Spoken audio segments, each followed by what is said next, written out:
and it was a huge fixer-upper, totally top to bottom.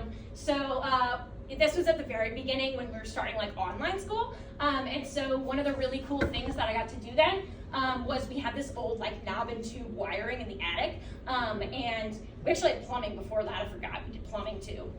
Minor, whatever. But yeah, poured concrete, all that stuff. But we actually rewired our house together. My boyfriend, he works for a general contractor in Sacramento, and so we like to work on that thing together, and so yeah, that year I was able to show them kind of on screen what we were doing with the outlets, why we were wiring a certain way. Yes, you want to have every single outlet in parallel, but like this wire, it costs a lot of money, so you really have to budget and decide which outlets you want to be the like main producers, right? And so we kind of go through that this year with, have you ever, plugged in the blow dryer and the light dims, things like that. And so I really like to bring that into the classroom in any way possible, honestly. If your kids are interested, literally anything, whatever they like. I'm sure I can connect it to physics because I got spirit. I always wanted to be voted like, best hair, like best dressed or something in high school, but I got voted most spirit. So I guess there you go. Just comes with the territory, I suppose. But yeah, we really like to bring all that in here. We like to do like modeling with prototypes. We like to do sketches and designs, try things out. We use a lot of like recycled materials for the prototype part, just because like they're free. And so that's really awesome. We kind of have a bunch of them in our little makerspace area back there.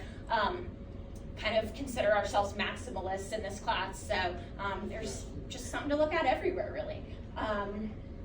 Yeah. Other than that, I like to train my dog. She's learning buttons to be able to talk, so that's really cool. Weirdly, my capstone in college was animal communication. I don't know, I wanted to be able to talk to dogs, and we learned about birds, but whatever. And so I actually have credentials in biology, chemistry, and physics, because I studied all three in college. And so myself and Mr. Wright, he only teaches AP, are the two on campus that do. And so if your kiddo needs help in any other class, if they need some support in a future AP class, things like that, I actually have like a library of AP books over there and a crate of AP stuff in case they ever want to look at it and kind of challenge themselves. So if you notice like they're not being challenged enough, push them because it's here and I want to help them. Sometimes they're like, I'm just gonna sit here and talk to my friends. I get it.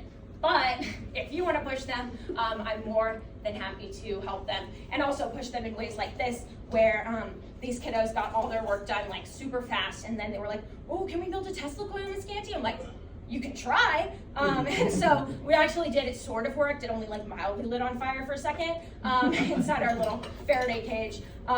It's all kind of got messed up over the summer, but this is actually, yeah, that was really fun. And then another kiddo, I don't know if anybody's ever heard of the like how many slaps does it take to cook a chicken, but this kiddo's a senior this year, and he was like, we were talking about energy transformation, same as this, same as the telegraph over there, made out of recyclables, just right on there, has a solenoid on it, pretty cool. But yeah, so he wanted to demonstrate how motion can be turned into thermal energy through like the friction that happens when something hits something else. And so he basically modeled this in small time out of recycled materials, and like this that I don't even know where we found that. And a motor, we have a bunch of motors, things like that. And so he actually built this and calculated if he did to scale how many it would take, and calculated the thermal energy and all that stuff. So honestly, one of my very favorite things of all time. So every time I see him, I'm like, hey, Chris, what's up, chicken?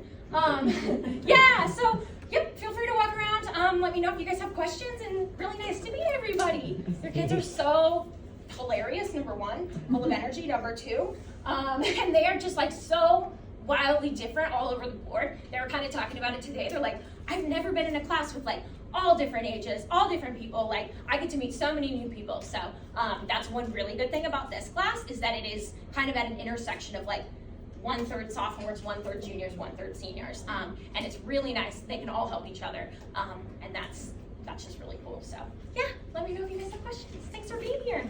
Thank you. Woo. Don't forget to write your scholar a note for when they test.